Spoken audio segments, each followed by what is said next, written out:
Galaxy Note 8 version here. All right, this is Andy Leonard with Data Driven TV, and I'm with the other Andy. Hi. That's Andy Yoon. He's the organizer, the leader of the organizers, I should say. One of the many. Of SQL Saturday in Chicago, number 719.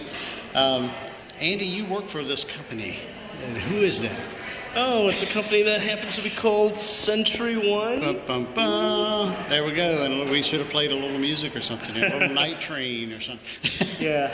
No, I work for Century One. I'm a solutions engineer with them. I help them talk about their software, do demos, help customers, ramp up on how to use the products and things like that. All sorts of really cool stuff. Visit you, attend events, and anything and everything as far as Century One is concerned. So I'm curious, what motivates you to lead an event like this? So what motivates me? It's, for many years I was an attendee, and I would come out to these types of events, and it's just like, how can I get involved? Because I'm getting so many cool things out of this. So what motivates me is just the fact that I've gotten so much out of it, and it's helped me get to where I am now. So I want to hopefully help others, who are in the same place I was 4, 5, 6 years ago, eventually get to a similar place for themselves 4, 5, 6 years from now, or whatever the case may be. You know what I mean? So, awesome stuff. So you've got a great team here, obviously, and we're at Benedictine College. Did I say that right? Benedictine University. Okay, I knew I'd messed that up. Yep. Great location, and it's your first time here. The event, from what I've seen, has been a smashing success. Well, thank you very much. I'm super happy to hear that. So. I heard of this one presenter whose laptop died, and he had to do interpretive dance. Other than that was me. Yes. But other than that, it's been a great event, and everybody seems to be learning. How many attendees did you have sign up? So we had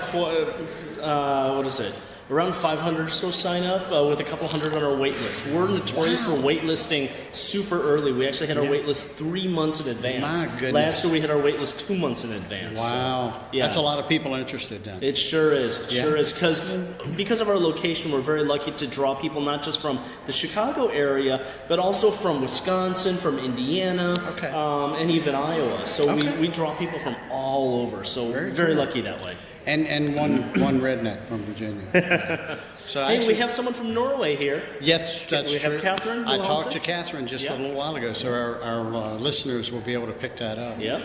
So we talk, at Data Driven, we talk a lot about data science. We focus on machine learning, AI, that sort of stuff.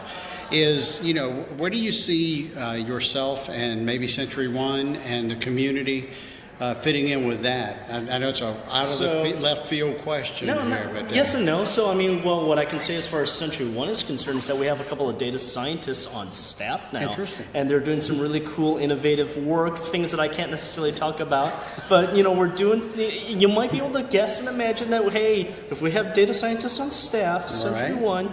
Maybe we're working on something doing data science-y into our application. So that's the best I can say to that right now publicly. Very cool. Look for some stuff coming later this year, I hope. Okay. I hope. Okay. So, yeah. Very cool. So actually a friend of mine, a person I've worked with in the past, is y'all's new CEO. Oh, have you? That's right. You worked with Bob Potter before. Bob Potter. Yes. And I have a lot of respect and admiration for Bob. Just as a person, but as a leader, he's one of the best. He's a natural leader. Yeah. And I really enjoy him a lot. You can talk bad about him now on camera. No, don't do that. I know you won't. But what do you think? What do you think of Bob in the new direction? Because 6 months ago or something, he came on like full time. I know he was there for a while before that. Right. Kind of advised. So what I'll tell you is this, at a recent employee gathering, I wound up having dinner with him and some of my teammates and whatnot. And I'll say this flat out, and I'm happy to say this in camera, that he left a really good impression with me, getting to know him as not only as an executive, but as a person. So it gave me a lot of confidence. And like I said, I'm happy saying this on record publicly. So hi, Bob. I say this because I mean it. You know what I mean? So he's awesome. We had you may ask him about this, but we had we had an interesting interesting evening, a gathering where we watched the Celtics play basketball in a real Irish bar. It was, in fact, I describe it as so Irish that they were talking smack about the British. I mean, that's how Irish it was. I'm not surprised. He is definitely a very passionate Patriots fan for sure. He is, and we were watching him play, and then after that, we went out to the car and it was gone. We had parked in the wrong spot. Oh, no. and then the adventure begins, but I won't say anything on camera. Sure. It wasn't anything bad, but it was an adventure. Right on. So, yeah, that's a bonding experience, when you hear the chimes at midnight and then 1 and 2. Absolutely. Absolutely. But yeah, good stuff. Well, thank you, Andy, for all your hard work. I know you well enough to say you're going to say, "Oh, it's a team effort," and everybody else. I get that, and it is because I've been in your position, and it really is that. That said, it's also it's somebody has to be the person to make the call. When you've got A or B to pick, somebody has to say, "Yep, we're going with A." And kudos to you for all your work in the community. Well, thank you for that, but I'm not the only one making that call. It seriously is a team effort, so I knew you were going to say, I'm going to let you off the hook. All right. Thanks so much, Andy. Thank you, Andy. All right. Take care, everyone. All right, bye.